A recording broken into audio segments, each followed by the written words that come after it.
Teachers, what's the worst situation you've returned to after leaving the classroom? Not a teacher, but in the 6th grade we had this English teacher who was always flying off the handle in a rage and would slam her fist down on her metal podium like a gavel, so the kids would shut up and sit down. One day, the teacher left class for whatever reason, and another kid in my class quickly went up to the podium and pulled out a screwdriver and quickly loosened every screw he could find on it and sat back down.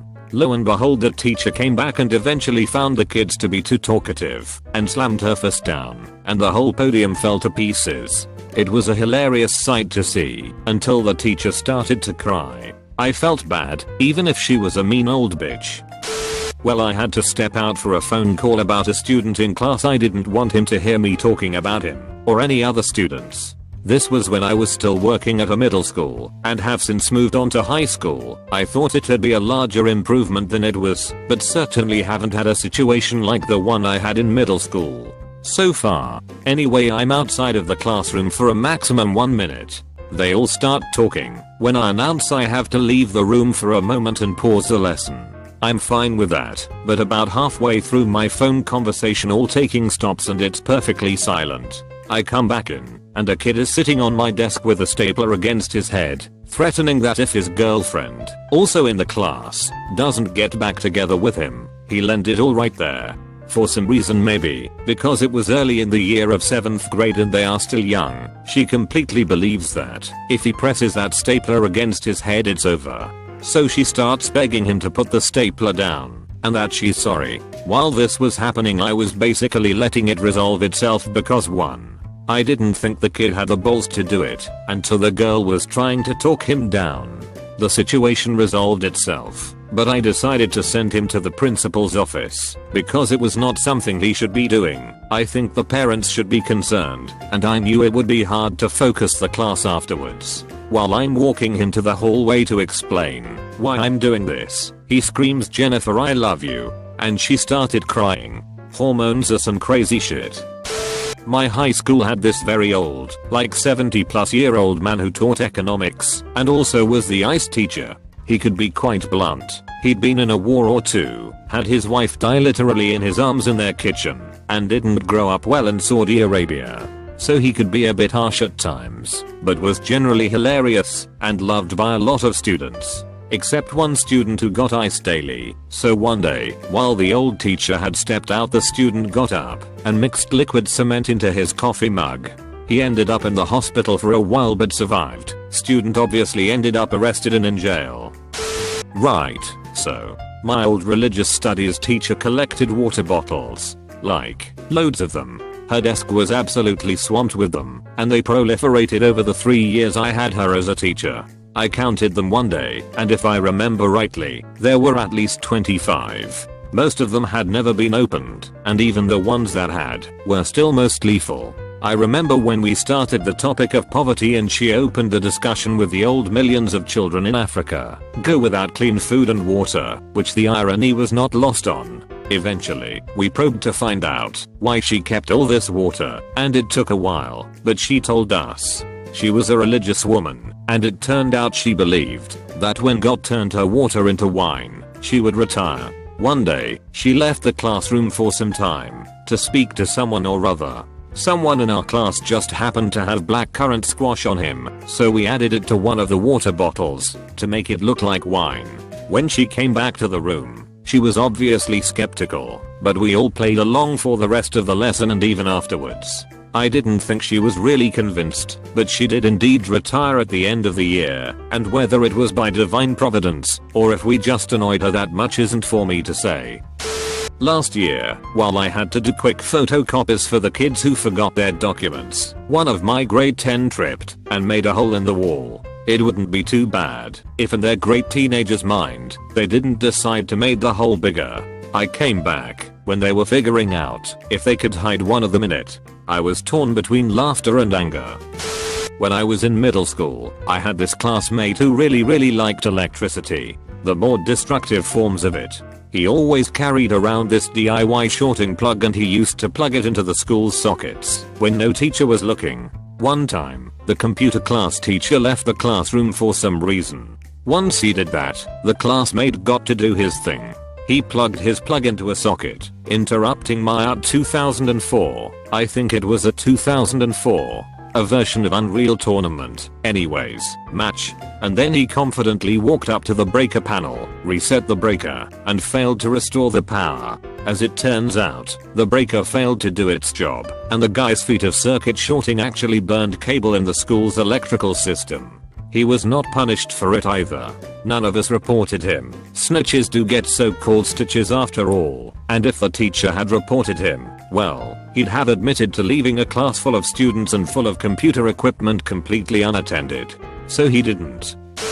During my last 2 years of high school, a new high school was being built to replace our current one. We did the first half of the year in the old school. Then during Christmas break they tore down the old school, turned the space into the new parking lot, and we returned after the break to the new school. On the last day before Christmas break, everyone was antsy to take part in the destruction of our 70-year-old, asbestos-filled high school. My history teacher left the room, and all hell broke loose. A couple kids started bashing chairs into the wall, breaking big chunks of it down, and creating a huge hole in the wall between our classroom and the neighboring one. Kids were running back and forth between the two classrooms, while others were trying to stick as many chairs as they could in the wall. Soon after this started, the chaos began spreading to the rest of the school. Kids were running through the halls yelling, bashing lockers and throwing papers. It was insane. Meanwhile, the VP was losing his mind on the intercom ordering everyone to stop. The teacher came running back in pretty quickly and everyone stopped, but the damage was done, and a lot of the damaged stuff was stuff that was supposed to be transferred over to the new school. When I was in 8th grade, my teacher had to step out for a phone call and everyone started talking amongst themselves. This kid was sitting in the seat closest to the door with his back to it, and right as my teacher opened the door to come back in, he stood on his chair and yelled, "I may be a skinny Indian kid, but I have a dick the size of Jupiter." He didn't see my teacher initially, but when everyone bursted out laughing and pointing at my teacher, who was now just standing there staring at him, he noticed and got super red. To this day I have no idea why he felt the need to announce that to the whole class, and without him knowing, my teacher. Not a teacher, but I've got a few stories. In 8th grade, a kid stuck a pencil in an electrical socket on the side of one of those science class tables with the outlets built in. Teacher came back and found him crying in a fetal position and everyone else pretending to read. In 11th grade app history, we had a really cool teacher. She left the room to watch another class. We were app students, so we were supposed to be more mature. While she was gone, we turned out the lights and hid in the corner of the room she couldn't see because of how the window on the door was shaped. It looked like we left. Dumb, but she thought it was funny. Senior year in health class, the teacher was also the football coach and was going back and forth between our class while we were taking a test and the locker room to monitor repairs that were being made. One kid stood on the desk to dance, be funny, and the desk collapsed. He laid there on the floor crying while we pretended to take our tests.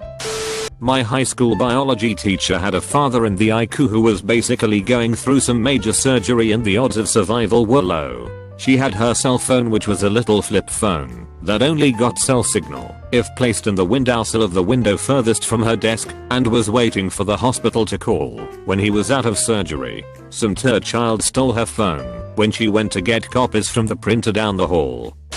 My 7th grade class spent a week messing with one teacher. I'm not sure why she kept leaving us alone. I think she may have had another class before ours where she had to be on the other side of campus. The first day, we hid in the workroom attached to her room, so she walked into an empty classroom. The second day, one student hid under her desk until halfway through the class, when she went to sit down, when he grabbed her ankle. The third day, we were all sitting at a normal chair connected to desks, with the whole unit flipped upside down. The fourth day, everyone whose desk was in front of a window had their legs hanging out the window and their heads stuck through, so they looked like they were sitting at their desks, but were halfway outside. The last day of the week, when she got there, we were all sitting in our normal seats, upright and in their normal rows, lined up outside on the walkway leading to the classroom. Joke was on us, though. She was accompanied by the Dean of Discipline. Back in year 10th, 13-14 years oldish, we had a fresh English teacher. completely new to the profession and quite young, early 20s. This teacher wasn't a strong person and our class was known as one of the worst in the school.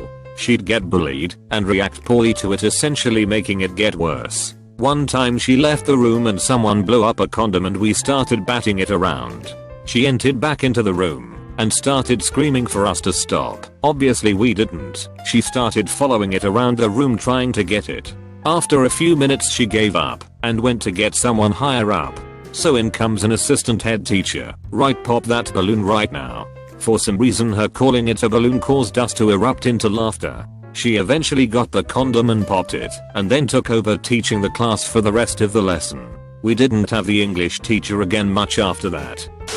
Obligatory, not a teacher, but was in the class. This was kind of intentional chaos. We were a GT, gifted and talented, class that combined app English and history. We were about to start a unit on Lord of the Flies, and to create a demonstration on human nature our teacher told us she was giving us free reign of the classroom for, I don't recall, 20 minutes. Sure enough, it was chaos. Two teams formed, and leaders took their positions as butcher paper was ripped and made into weapons/projectiles and desks were stacked to create walls of defense.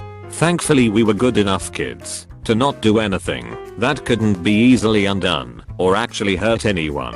Pretty damn cool experience when you follow it up with Lord of the Flies and see that those kids basically did the exact same thing without adult supervision.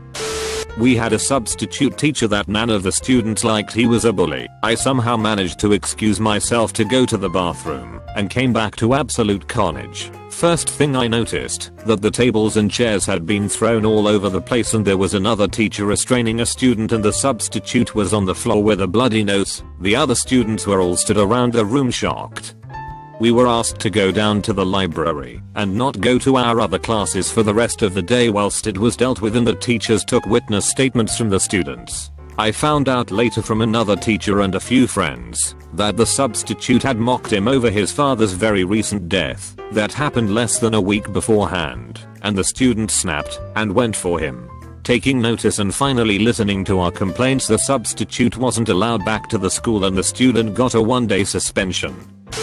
In my Latin class last year, the teacher left the room for about 20 minutes. She was trying to figure out how to copy some worksheets. She was a really shitty teacher and hardly knew English, let alone Latin. Yeah, she was pretty low on the IQ scale. Anyway, while she was gone, everyone started taping random objects to the walls. Hand sanitizer bottles, water bottles, pencil holders, pencils, and even a bag with a sandwich in it. She came back and everyone acted like nothing happened. She didn't even notice what happened, and the class absolutely lost it when she was trying to look for a pen. One of the braver students even got up and got a squirt of hand sanitizer from the wall. Not a teacher, but the school was debating removing our lockers and forcing us to have clear backpacks. The entire student body was in an uproar, all 4,000 kids. The principal agreed to a debate with the student council president, who was also captain of the debate team, and an absolute beast. When he found out this fact, he said he would only debate if questions were submitted in advance. The students disagreed, and he called it off. 2 days later, probably 97% of the students showed up with clear backpacks and a strip of duct tape over our mouths, all organized by our amazingly charismatic student council president. We kept it on all day and into the next day until they finally relented and told us they wouldn't institute the policy. Our class president was amazing. It's a shame he ended up a meth junkie at 23 and died in a robbery. Not a teacher, but in my Algebra 2 class we had a teacher that literally couldn't control any class. We came into class from second block to third, only to find the teacher duct taped to her chair. Apparently the football douche and his friends in her low-level math class walked up with questions only to duct tape her to the chair. Only the one kid that did it got a suspension, but I remember our class would play hide and seek with her. One student runs out of the portable, so the teacher chases them. Wait 15 seconds, then the next kid runs out and hides outside.